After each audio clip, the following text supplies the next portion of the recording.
So yun na nga guys, binabaktas namin ang tansan ng Rizal. Ayan po guys, pupunta kami rito para kami po ay mag-training ng aming on job sa aming rescuer. Ayun na. Ano yun? Ay, aso mo ito, ay! Magkakasi aso dito. Simi yan, simi! Pamila!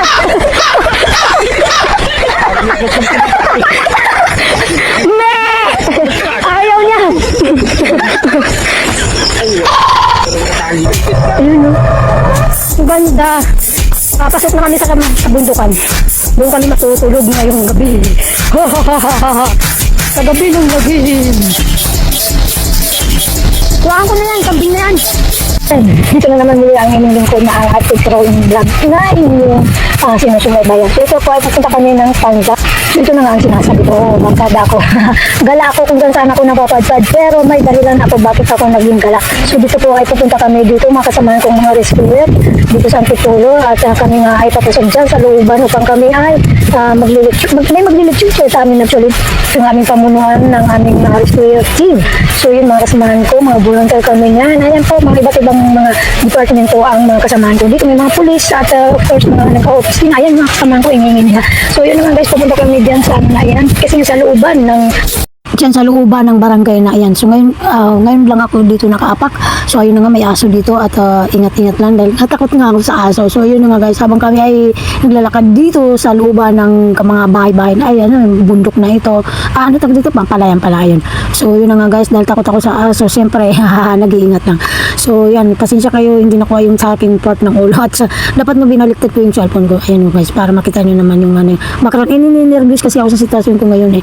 So yun na nga guys, subaybayan nyo ang mga kaganapang sa aking vlog na ito. So yun na nga guys, ayan, may dala-dala kaming mga gagamitin namin sa bundok na yan para sa aming training at sa lecture ng aming pamunuan. So yun na nga guys, ang aking dala, yung mga tent namin at yung mga higa namin. So ayun na nga guys, may nadatnan kami dito na parang hilog at may kalabaw. May nakita kayong kalabaw doon. Wow, ang daming surprises dito sa mga dinadaanan namin guys. Ayun, may ilog kaming nadatnan. Free dito ang pwede mabukas. Ganyan, pwede dito maligo yata kasi malinis. And then ito may kalabaw pa kaming nakikita. Hindi ko alam kung ano ba yan. Totoong kalabaw kaya yan. Kasi nga sa probinsya, tawag dito pagka meron kang nadatnan sa mga ilog o di kaya lawa.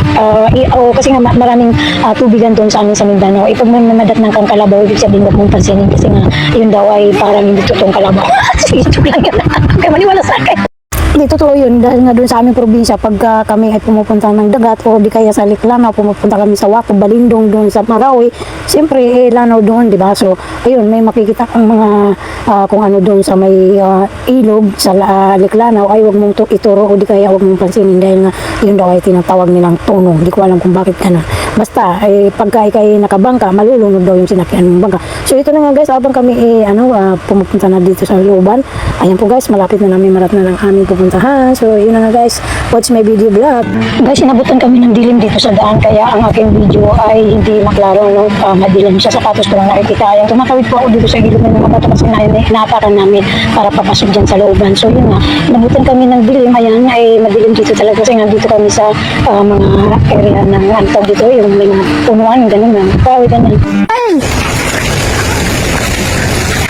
Papasok kami sa may mga kawayan na may mga nakatirik din na bahay kahit kabalo. Wow, nakamiss ako. Pero parang natipil ko ang bike. As in na probinsya guys.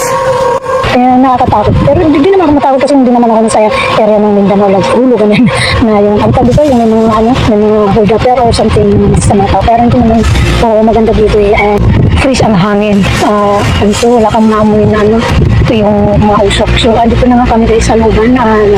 Ayan, may nauna na pala dito ng mga kasama namin dahil ito, pinapatay na nila kami ng mga tent. So, yun na nga, kami ay magpa-prepared after this. Siyempre, relax kami and then, of course, magkakape kami. Ayun, so, ayun, may mga tao din na nakatira dito. Ayun, si nanay. Ayan po ang aming mga tent. 1870 of course, display. Dahil, kumbaga, ipapakita na yan ay campaign ng 1870. So, yan po ang mga tent ng bawat tropa. Ayun, mayroon pala roon. sa kalagitnaan. anong nangyari? Bakit nandyan siya? Hinagit ng hangin at dyan napunta. Ayan, ayan, tulog yung iba dahil sa pagod. Ayan, yung kasama namin tulog na sa pagod dahil sa kakalakad namin dito sa bundok. Ayan, sila ma'am. Ayan po, yung kasama namin. Yes, and then yung aming tent, ginagawa pa lang. Dahil sira yung ano namin, mga stick. Kaya tutulungan kami ng tropa. Napakaganda ng view. Ayan, pauwi na po kami ngayon sa Maynila. Natapos na rin ang aming camping.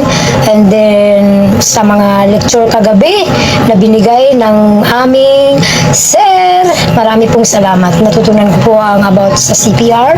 And then, sa lecture po na binigay mo sa amin kagabi. Hindi ko na feature dahil gabi, madilim din. So, ayun. Marami pong salamat, sir, sa binigay mong natutunan at yung natutunan mo, sinare mo sa akin, sinare mo sa amin, hindi lang ako. Yes, sa mga na-meet ko dito, na mga ahid ko, salamat po. And then, napasaya niyo kami, napasaya niyo ako, kahit paano. And then sa views, and then sa may-ari ng lupang iyan, marami pong salamat. Ayan.